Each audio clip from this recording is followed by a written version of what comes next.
Well, I'm at the dump again. See what I can get out of here. Not quite sure. Gonna try.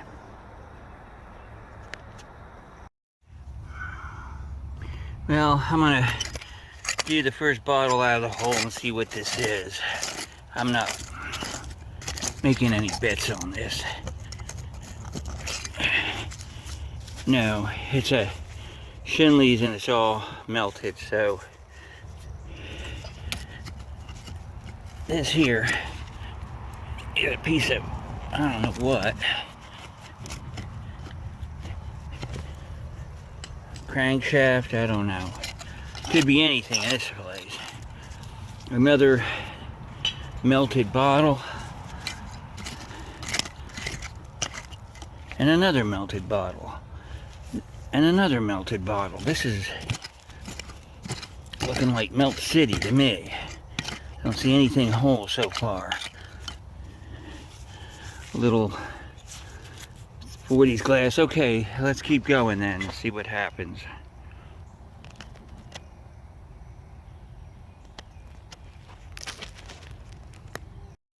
Well, here we go. This is it. The first little perfume bottle. That's not much to talk about. I really haven't seen much on my way down here because of the fact that it's not really bottle productive. A lot of other trunk in it, but a lot of bricks. But I'm working my way across here.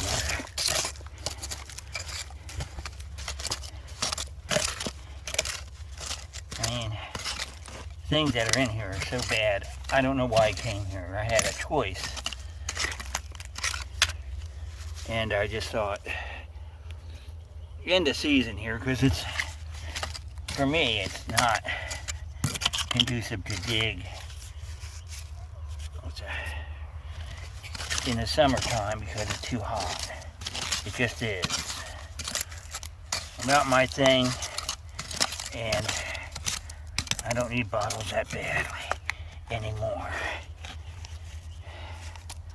See, I don't know what that was. Probably nothing. Like most stuff in around here is.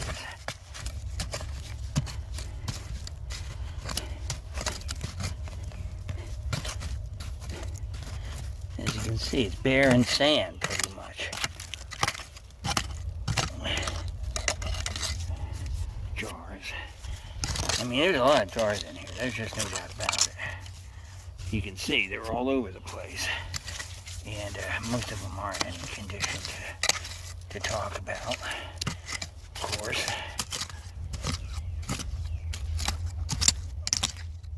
Okay, we'll go on this side. See what's over here. I hit the water already, so that's why I'm kneeling on a brick. It's not the greatest, but and this whole area here is, as you can see, is pretty rough.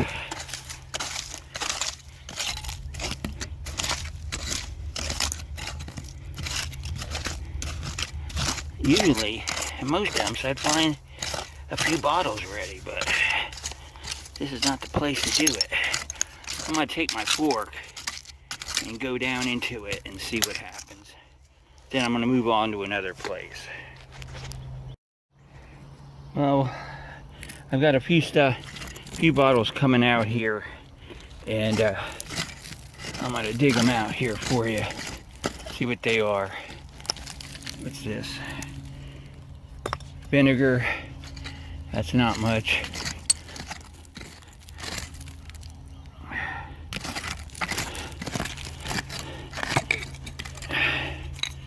A big jar.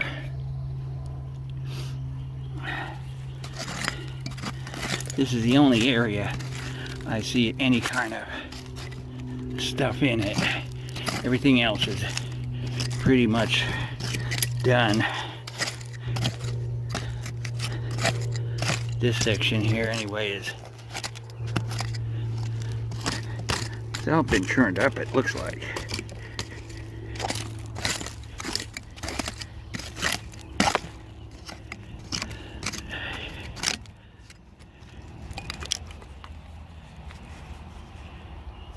It's a jar. That looks interesting. This is the only area I can see where there's any bottles to show. And they're all pretty much in a real bad condition. But we're gonna persevere through it.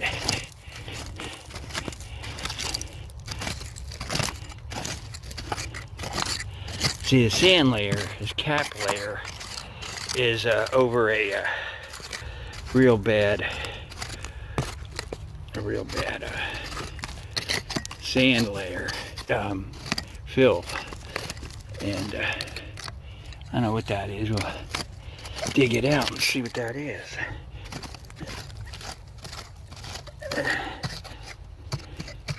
You can see it's in there.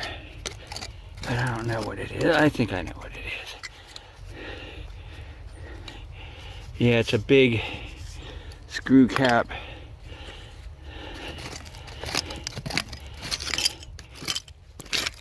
There's stuff in here. It's just pretty much broken, or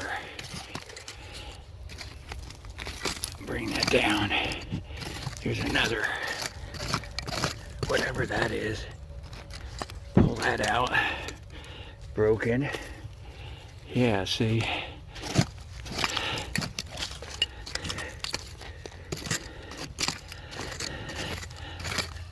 Yeah, there's not too much hope for this place. Really, there isn't. I'm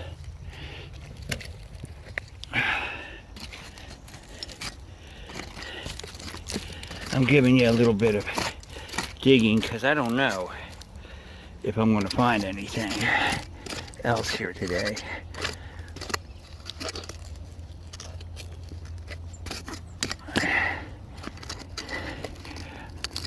That's broken, and it's melted anyway, and it was nothing, as you can see.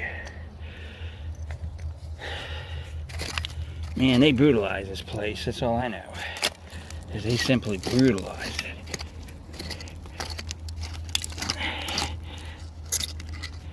It's a little, see, and 90% of all the stuff that I'm coming up with here is not even worth filming. I don't see anything here.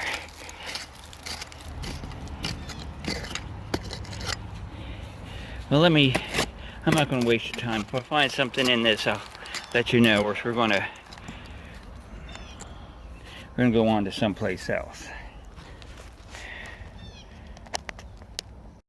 Well, I'm not totally skunked. I got a Byerly's from the 40s, a tall one, so that's not too bad.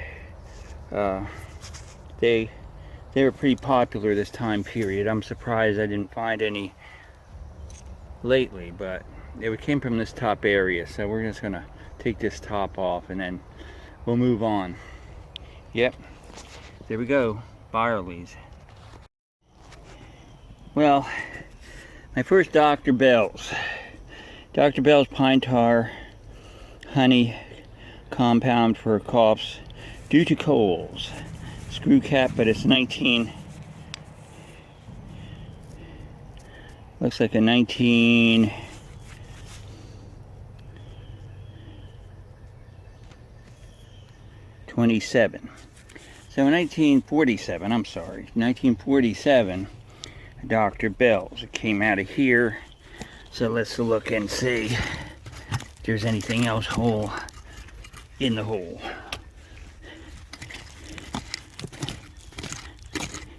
If there's one bottle that's in one shape, there's got to be others. It's just a matter of being lucky, that's all. That's all right.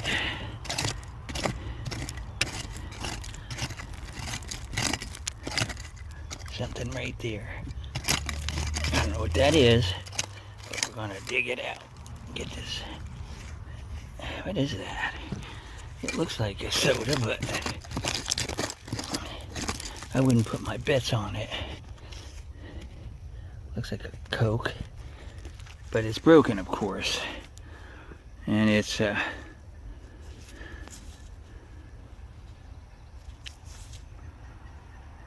don't know,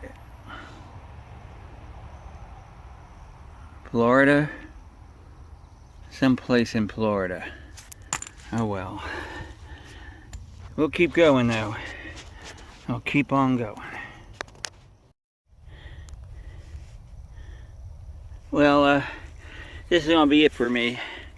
I found this little, I don't know what it is, perfume or whatever, but everything else in here is pretty much done in. I'm gonna go a little further.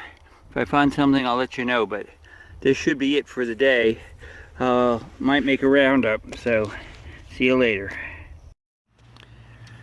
Okay, I went on a dig the other day, yesterday as a matter of fact, and it was a poor choice as far as places to go. I keep thinking that I'm going to find something relevant at this one dump, but it never really turns out. So I may do what I find, and this is what I came up with. So let's go right to the roundup here with Dr. Bell's Pine Tar. Paducah, Kentucky. This is a very popular bottle. This is a late version of it, 1930s, 1937 version. There was the Owens, Illinois mark at the bottom. They also had another kind of, they started out with a Duaz something medicine, and then it turned out to be then they turned to Dr. Bell. So I don't know much more about the history. The sites are just pummeled with people trying to sell this bottle. And like, for instance, I have maybe half a dozen blown in the mold 1890s, 1900s versions of this. It's a blue bottle, and it has a cork top closer. This one is a late, like I said, a late model, 1937. People are trying to sell this thing for $20 all the way down to $8. This version might be worth maybe $1. I don't know. I wouldn't bother. If I do sell at a flea market, that's probably what I'd run it for. It's not that great of a bottle, but there you have it. It has a long history, especially in Paducah. Byerly's. Here's a bottle that I found quite often, especially down in these parts. It was produced by a guy called Frank Byerly, and he started the company back in 1923. It started out selling extracts and root beer extract for making root beer at home, like Hires. It was so popular that he had to quit good old Sanford, where he was going to school at, and started his own company.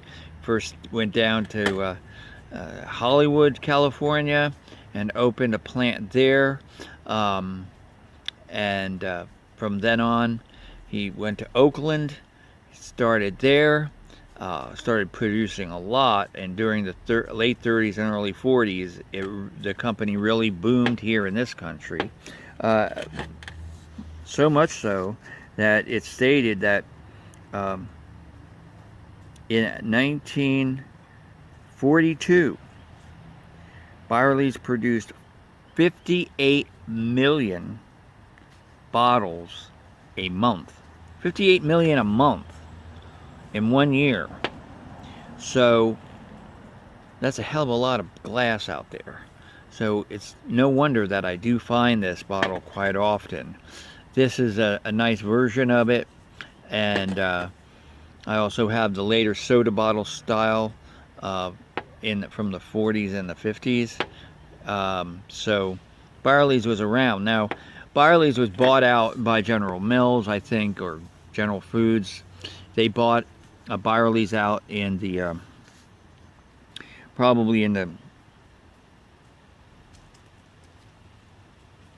General Foods bought it out in 1943, and by the 1950s, they had gone all around the world and became real popular in the Middle East. Not Middle East, the Far East, like the Philippines and Thailand and Japan, and during the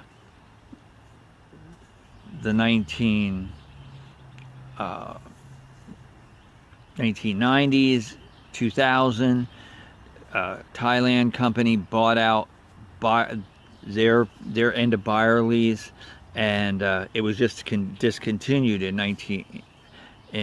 2019. But Byerly still lives. If you go to Japan, you can still get the original Byerly's. They still produce it under Akatone or something, some Japanese beverage company. But yeah, they're still around. From 1923 to the present, you can still get Byerly's if you so wish to.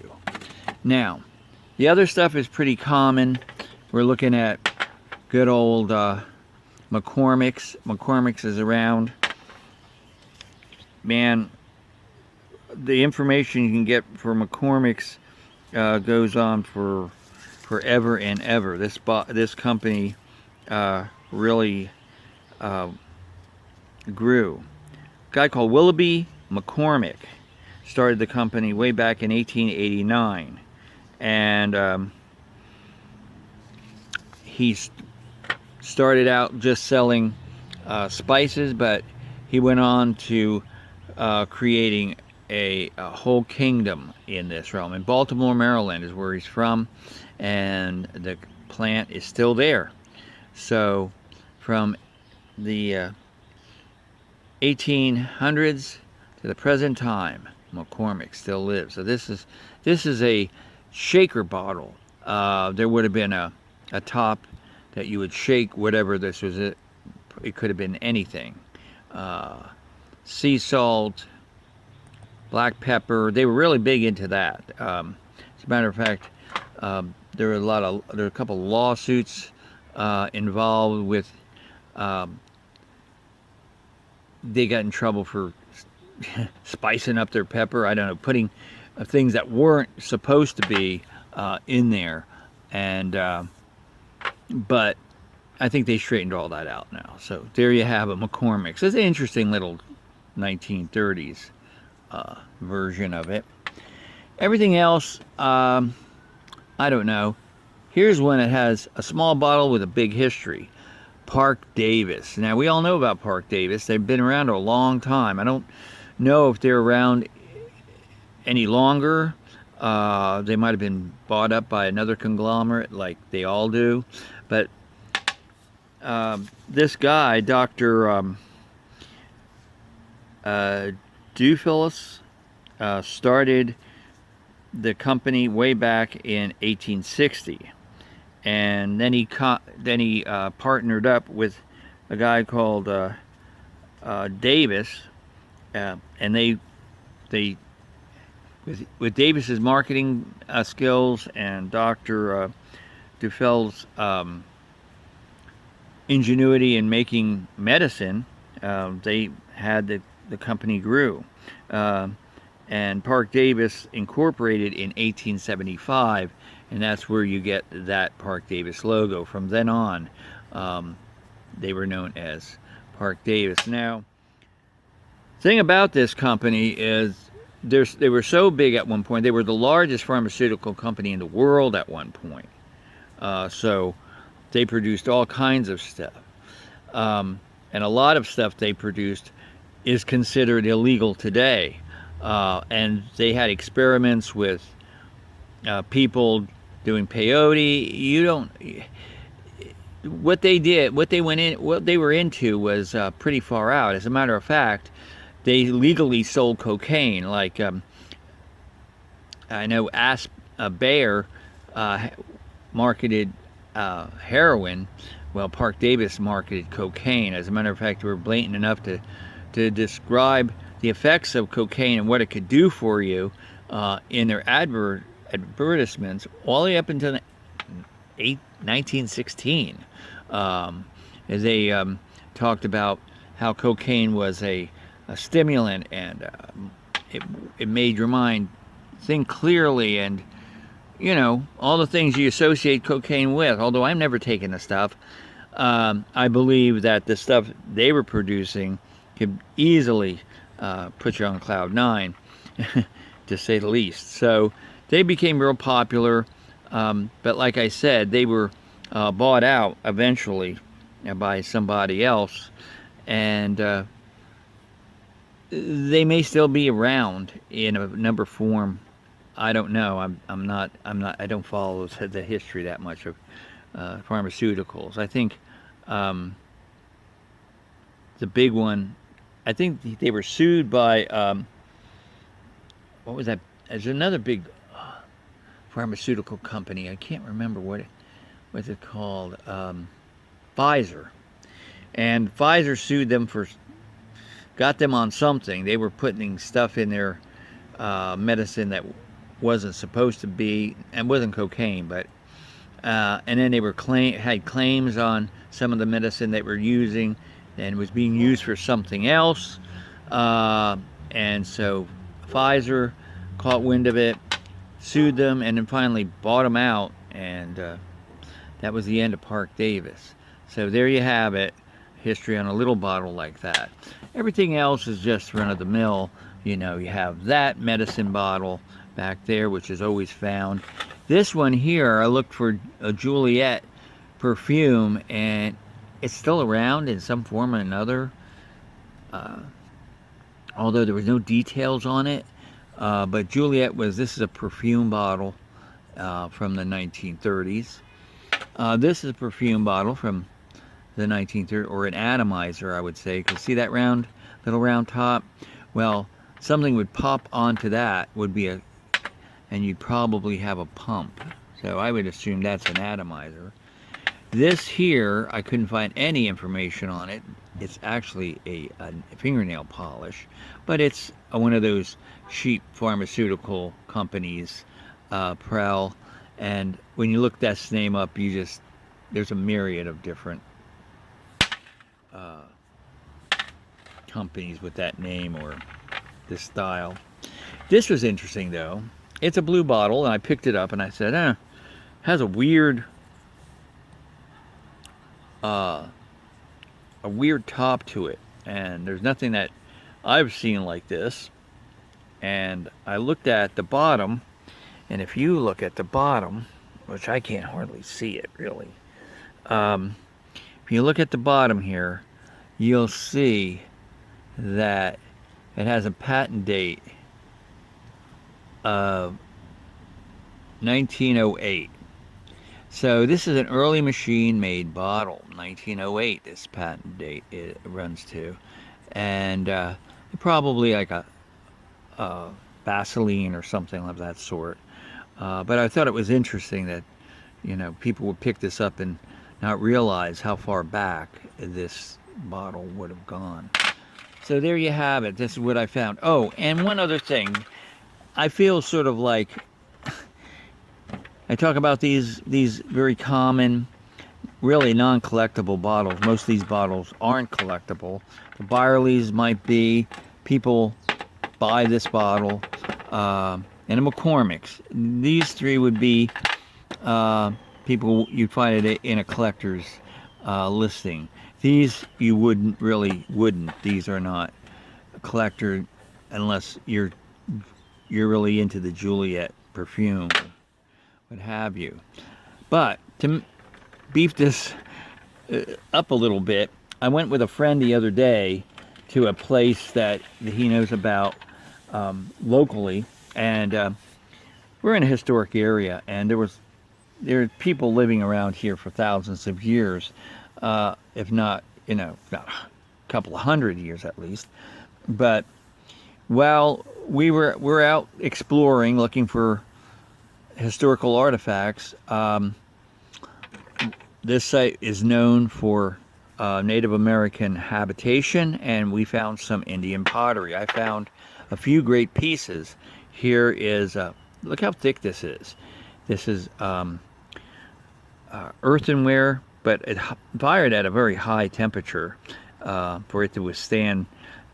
This stuff goes back, we're looking at 300 to 400 years, if not farther. This can go back to almost 800 years. Very nice. This is a nice piece. You see all this? That's cording. What they would have done is they would have wrapped this pot with cord as they formed it to keep its shape so it wouldn't fall apart. And then they would keep the cord on and it would fire out and would leave this design. Another thing they would do with the cording is they'd wrap a paddle with it, and as they were shaping their pot, it would leave these cord marks. This is jute, some kind of handmade cording, and which lends me to believe that these are close to at least 300 to 400 years old, if not older. This stuff can go back 800 to 900 years. I know Indians were, the Native Americans here were back and forth. They came to the coast, they did their summers here, or they did their winters here, and then they went back inland with their dried fish or whatever they caught out on the coast. And this is stuff that was found not too far from here. Very interesting. Native American pottery. If you're looking around, look, it's very thick. You see this is this carbon because it was fired in a wood fire pit. It took on the carbon, and this is a well-made pot, this one right here.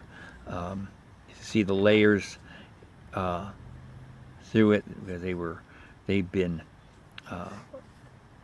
made with coil. They coil the pieces and then they'd slap them and form the body of the piece. This is a pretty big pot right there. So there's a little insight on some other things that you could find if you keep a peeled eye. Now this is European pottery. You can see the difference here in this one compared to this. I mean, this is a glazed earthenware piece, a cup or a mug, and so there you have it. Anyway, I won't probably be going out much anymore for the rest of the season. Once it gets in the 80s, I don't dig. The bugs are out, and it's just not healthy to do for me. If I get an opportunity to go up north, maybe I might do that. It's a little less humid, but give me a couple of months and I might throw a video here and there about some of my collection. But other than that, we'll see you all later. Enjoy your summer. Bye.